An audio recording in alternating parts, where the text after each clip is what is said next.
Investigate Andre Onana tonight. Investigate, please, for the love of the game. For the love of the game. Investigate Andre Onana tonight. I promise you something fishy is going on. I promise you there is no way I'm believing that he ain't match fixing, bro. There is no way he's not match fixing, bro. He literally makes, literally hands oppositions goals, bro. Literally. There is no justification to the penalty saves. Look at the way he dives. Just look at the way he dives, bro. He dives like half-hearted. He don't even dive like he meant to dive the way. He just and then he goes and then the saves, he makes a save. Every fourth or fifth penalty, he makes a half-hearted save where the ball ends up in the net. You can be Ruben Amorim out. You can be manager out. Ineos out. Whatever it may be. But I'm telling you, investigate Andre Onana tonight, bro. Something is not adding up to me. Something is not right, bro. And I'm not even being funny here. You seen that guy who made a YouTube video saying he made millions from match fixing? This shit is not normal, bro. Which keeper, bro? Raya makes mistakes. Freaking Sanchez makes mistakes. Bro, every Donnarumma's made mistakes. So many keepers have made mistakes, bro. But what the fuck, bro? What the fuck, bro? How do you fucking justify this? This is not fucking normal. The mistakes he makes is not fucking normal, bro. How the fuck he make it to a professional football club in the Premier League, bro? Make him make sense, bro. I'm frothing at the mouth. My head is fucking hot. And it's not hot because, we lost the game, we performed dust. All of that is after, bro. Andre Onana, bro, strip his fucking clothes, yeah? And tell him goodbye. Bro, all my days, bro. All my days, bro. What the fuck? This guy is sabotaging us on purpose at this point. He's fucking literally sabotaging us, bro. The game itself, yeah? Bro, Grimsby came out guns blazing fighting. The rain didn't help us as well. Let's just call it as it is, yeah? My broadcast was stopped. I know your broadcast was stopped as well, and it was glitching because of the rain. Let's just call it as it is. Yeah, the ball wasn't bouncing. It was gliding, slipping, sliding. But bro, Grimsby came out guns blazing. Second half, the manager brought in the right subs to impact the game. Zirkzee was absolutely fantastic as soon as he came on. Cunha, all game, he was my guy, man. He played really well. But let's just address straight away from the park, bro. Amad Diallo had a dust game. Kobe Mino had a dust game. Dallo had a meaty game. Let's just call a spade a spade, bro. Dogu had a meaty game, bro. Harry Maguire in the first half was very poor. Some of his challenges, bro, I remember one occasion when Grimsby should have been 3-0 up. Harry Maguire goes in to tackle the winger and he don't even get the ball. The winger just glides past him. Very meaty, dead, dusty performance from the lot of the players, bro. I'll be honest. I am not blaming Mbeumo for missing his pen, bro, because he had to retake it. All the players had to retake it. When was the last time a game went that far in pens, bro? But Andre Onana needs to be investigated, bro. He cannot. There is no way on earth I will allow Andre Onana to continue. And I'm telling you this now. Musa, I will come on horseback to evade your village. Because Musa, you have sold the fan base a bunch of lies, and I will not allow this, Musa. Let me tell you this, Musa, you and your goalkeeper are not qualified. If tonight is not a prime display of absolute clown-like goalkeeping, bozo goalkeeping, absolute foolish goalkeeping, not even amateur, bro, pure diabolical, shambolic goalkeeping display, then I don't know what is. Tonight's display from Andre Onana alone eradicates all of David De Gea's mistakes. I swear to God. I swear to God. Musa, you are a man of faith. You will not lie to me. I will not allow you to run this propaganda online, bro, about Andre Onana. He faces too many shots. He has to survive this. He has to deal with this. He has to deal with that. Musa, you have been called to the stands and you must answer. The core of public opinion shall decide your fate. You tried it before, and tonight you will be held accountable. You will be held accountable, Musa. This is shambolic. On top of that, I am seeing De Ligt making overlapping runs in the attack. What the fucking fuck is that? What the hell is that? A shop key. During the game, I wrote some tweets. I started channeling my inner Shakespeare. Let me read out some of my tweets to you guys, yeah?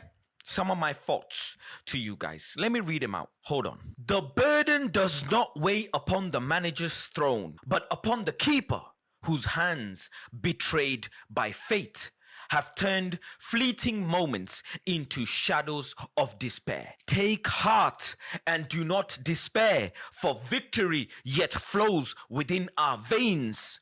You called for change, and change shall come, but steel your spirit, for the path to glory is carved through trials we must endure. Listen to what I'm saying, you know. Turn your eyes upon the pitch, where errors weave their cruelest stitch. There is no doubt, the truth is clear. Our echoes rise for all to hear. Through loss and pain, we'll never doubt. One chant remains. #Glazers out. It's strange how blame can twist and sway, how truth is lost along the way. The one who faults escapes the flame, while the watcher bears the weight and shame. I ponder still as doubts appear. What then is the keeper's sphere? You called for Kobe, and so he came. Yet here we stand, 2 goals to shame. The keeper bound as fate's cruel snare, while Amorim's vision fades to the air. Perhaps for now, our hearts endure and wait. The next fixture holds the cure. We go again. Bruno, our hero. Our Portuguese, magnifico. De Ligt steps in as Dogu fades. Yet hope now trembles, thinly laid. Oh, bless our souls as prayers take flight to conquer Grimsby on this night. I've lost my mind. I've actually lost my fucking marbles, bro. I saw Grimsby manager, yeah, on the sideline doing this, showing his players, yeah. He was doing all of this. Ruben Amorim had this out, bro. Ruben Amorim had this out on the pitch. Have I influenced Ruben Amorim? He had this out, bro. Me and Rant used to use this in front of Rant on Rant's channel, bro.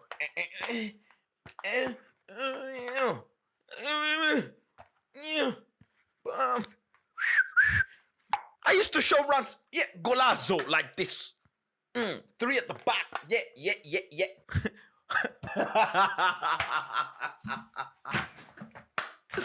But I fucking lost my marbles. I have genuinely lost my fucking brain, bro, with Manchester United. Ahmad's crosses today, how good were they? Please tell me.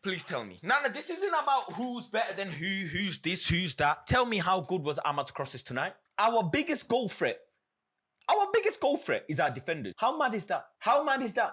Now, I am all for strap in, strap up, wrap in, hold up, belt tight, all of these things, yeah? But what the fuck, man? Hey, what the fuck, man? Where do we go from here? Now, I don't want the media conversation of, oh, this was Grimsby and this, that. You play the team that's in front of you. He tried to rest the players in the first half, realized he's getting punched up. He's put on the best players he can. He made some good subs. Let's be deadly honest. Bringing Fernandes on, Mbuemo on, Mount on, all for defenders. So good That was good. But hey ho, can he do this in the Premier League? And even when these three attacking players came on, along with obviously Xerxes, who came on for Ahmad, and then Delic came on for Ugarte. I don't know why Delict was doing so much attacking. But the 3-4 players that he brought on to attack, he clearly wanted to win that game and wanted an abundance of goal. But even in the opposition's box, Grimsby just looked so much tighter. And let's not forget, right, by the way, Grimsby should have been 4-0 up. I am not discounting their 2 disallowed goals. I am not discounting it, bro. I know they were offside or whatever as such, but massive fair play to them for getting in the positions, for getting momentum on their side, and even in the second half, and creating so many chances. And some of the chances were obviously clear cut.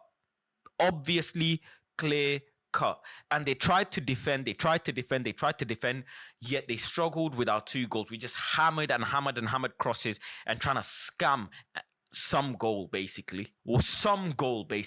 And Harry Maguire, the clutch savior from set pieces, came. That's it. That is it. Poor Brian Mbeumo couldn't even celebrate his first goal for Manchester United because he had to pick the ball out the net. Grimsby fans, we haven't played Grimsby in their ground for 77 years, and I promise you we don't want to go back. What, is Grimsby our bogey team now? Are they our bogey team? Is that what it's become? Ruben couldn't even show his face during the penalties. He couldn't even show his face, bro. But I'm telling you, take everything aside. We can, quantify all the players' performances on the pitch. Mason Mount, coming on, doing good stuff. Bruno Fernandes coming on, having a couple goal. Xerxes coming on, having great impact. Bro, Andre Onana must be investigated, bro. He surely must be investigated, bro. Speaking on Kobe Mino, bro, you guys were all upset he's holding bench. A 20-year-old is holding bench, and the entire fan base is going in a meltdown. Absolute meltdown. He played okay. He got a great pass to Mbeumo for his goal. Make no mistake. It was a very good pass, nice pass. Mbeumo did all the rest. He still had to do quite a bit himself to get that goal, which we were lucky, let's be honest. We were lucky. We had to have a lot of luck on our side for this to go to penalties. But there is no doubt whatsoever that Binder or Tom Heaton should have come on, bro. I have seen a gazillion penalties in my life, and I promise you, I have never seen penalties, a goalkeeper face penalties as worse as Andre Onana, bro. There is no way possible a goalkeeper goes from making great saves to making saves like that. There is just no way possible. I am not buying it for a minute. I am on to him. Also, funny enough, why doesn't Amad Diallo cross with his right foot? Because you guys absolutely flamed Anthony for not using his right foot. Continuously flamed. Hypocrisy is free, it seems, and it runs in Manchester United fans' DNA. The tears didn't flow when an academy product was going to be up for sale, who now all of a sudden is on the Ballon d'Or list. And the King of Naples. The tears did not flow. But the tears flow for Kobe Mino. The tears were flowing when Anthony was not using his right foot. But now Ahmad's crosses are being overhit and skied and this, that, the other. It's pick and choose. If you're really going to be objective, it's going to hurt. You're going to be calling out players that you back and like. You can say a lot of things about Ruben Amorim today, and I am with you guys. I am definitely in agreement with a lot of points. Make no mistake. But just like you same fans under Eric Ten Hag said he's not the goalkeeper, stop blaming him. He's not the issue on the pitch. He's not on the pitch. Yada, yada, yada. Ruben Amorim wasn't on the pitch. That Onana, the absolute bozo, who I predict and I allege that he is match fixing, made the errors, bro. Cause you fans, you viewers who will be commenting saying you were the ones also saying Eric Ten Hag is not on the pitch. Stop blaming him. And Eric got the players that, well, Eric in essence saved the Netherlands from a cost of living crisis by sending so much money to Ajax. So please, manage expectations. Don't cry about Carabao Cup if you didn't want to win it anyways and you didn't give a fuck. Manage expectations. Don't do fake outrage. Channel the energy into the players that are actually fucking up, aka Andre Onana. Couple of days left for the window to finish. This guy needs to be sold, loaned, eradicated from this squad tonight. There's just no question. After tonight's display, he cannot. I do not want to hear nothing about him, bro. And Musa, you will be brought to the stands. For sure, you'll be brought to the stands, bro. Fredrickson, you know, he's only a young player. He came on, he started the game, and you fair play to him. He tried to do his best. It's his first start in what is it, since pre-season, isn't it? In pre-season, he had a couple minutes, if I'm not mistaken. And then he's just been in and around the squad, training with the squad probably. But fair play to him. He tried to do his best, and then he got subbed off anyways for Bruno Fernandes, and the manager wanted to go attacking. So I understand. And the funniest thing is, you know what's funny? I'm going to be deadly honest. When Mino was taking his penalty, I was praying, bro, that he scores. I even said it in the members-only group chat. I sent it into the members-only group chat. I pray and hope that Mino scores, because you know how fans are, bro. 1 minute they love you, they'll fight for you, they'll knock on the manager's door, they'll cause an outrage, and the next minute, racism's flying about if you miss a penalty. I won't be surprised if Mbuemo's getting some sort of racial hate. It would not surprise me one bit. Or if he's getting some sort of abuse. It would not. And I don't wish abuse on Andre Onana as well. But you know how Rant said it, innit? 24 hours. Because, bro, this shit is not normal. Eradicate him, bro. Absolutely eradicate him. And Amorim, he will fire himself. That's just the truth. Ineos are watching and they will see it for themselves. I've seen an ex-United player on Twitter tweet out, big up Dimitri Mitchell, my guy. He tweeted out saying, bro, this is even shocking. Forget everything else. Man United's academy team should be punching up Grimsby. What is going on here? Which is absolutely fair and right. If you look at Manchester United academy players that have left the club, just look at the list of players that from the academy, Manchester United have parted ways with, like, you know, Elangas, Scott McTominay, who else? Pogba, you know, Januzaj. Look at the names, bro. Look at the names. Rashford. Those players alone should be able to punch up Grimsby. We go and spend hundreds of millions. Manager we bring in for a system that we somewhat believe in, or we thought is going to work because Erik ten Hag was failing miserably, and now look where we are.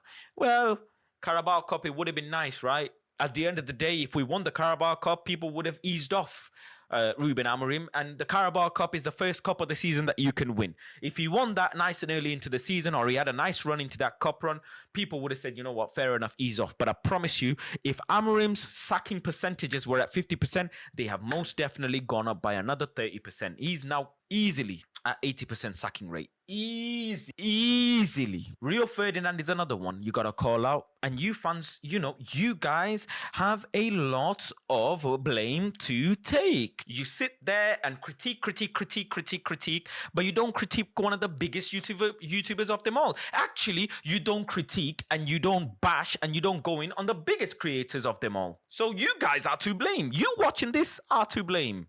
Rio Ferdinand will make a nice video from Dubai telling you breathe. Breathe. He'll tweet out saying breathe. He'll say, oh, leave the young academy players alone. They're good enough, blah, blah, blah. And then all of a sudden make a video saying, oh, they should part ways because it's not working out. All this political BS. All this political dark BS. You guys don't hold them accountable, do you? Do you? Man, this is fucking... I'm just fucking tired, bro. I am so tired, bro. And the data shows every time we sack a manager, shit gets worse. How funny is that? Ole came second, next one got worse. Moyes, then the next one got worse. Ole came, next one got worse. What the fuck, fucking Ragnick came. Carrick was here for a little bit. You know, Rude. Interim seemed to do well. Ten Hag came, had a little bounce. You know, jinky janka, shaky. Just keeps going worse and worse, bro. The manager that came second, we blamed him. One after that as well, Jose came second. We didn't like. And now we're here sitting fucking... near relegation zone in game week 2 and out the fucking first cup of the season. This is draining, bro. This is just what it is, bro. 1958 are not gonna protest. Us is in charge, and they don't want to come across as we've run out of ideas, and it's, you know, we've hired a manager that ain't got no. We ourselves have run out of ideas, bro. It's as simple as that. We ran out of ideas. One thing I can credit him for bringing on attackers instead of and taking off defenders to try and attack the game. Funny thing is, it's against the League Two side Grimsby. That's the funniest thing of it all. Now we have Burnley end of the week, and after that it's international break. And let's begin. Let us begin the toxicity in the fan base. The tears, the tissues, the freaking bashing, all of this shit. We've got 3 days until the window closes, 3-4 days. And we play Burnley in 3 days. Let it begin. And I'll leave you guys with this. This is the end. When we were signing Amorim, everybody was, twerking. Everybody was, oh, yay, yay. You know, Mon Clizzy, lovely. You know, all of this. Oh, look. Now shit's hit the fan. Boom. When Eric Ten Hag was here, 4 at the back, 4-3-3. We didn't like. Let's play 3 at the back. Brought in a 3 at the back manager. Got the right players for our system. Shit's hit the fan. Sack 'em. Oh, and boy, if you said anything about the Sheshko signing when they were being signed. Boy, if you said anything about Mbeumo when he's been signed. These are the issues. Manchester United fans cannot be critical. We cannot be critical. If we are looking at a manager and he's most likely to be signed, do not be negative. If we are linked with a player and he's most likely to be signed, do not be negative. Do not question any transfers. Do not question any manager signing. If any of you question Sesko, Cunha, Mbeumo, Amorim, you basically don't question anything until they fuck up. When they fuck up, get them out. I still stand here correct. I knew Baleba wasn't going to be signed, and it was all just a verbal foreplay from the journalists and a media attempt from Manchester United to try and sign him. And I got absolutely dragged online for that. Are you fucking depressed? Are you always miserable? Why the fuck would Man United speak to him if they weren't going to sign him? It's happening. It's this. It's that. This is the fucking issue. This is the reason why I'm going to troll all of your asses, and I'm going to tell you, fucking suffer. Because so many Manchester United fans are not able to freaking have a honest, objective conversation. That is the reason why I'm gonna troll the fuck out of you lot, and I'm gonna tell you lot as it is. Back him and shut the fuck up and get ready to suffer. I'm out.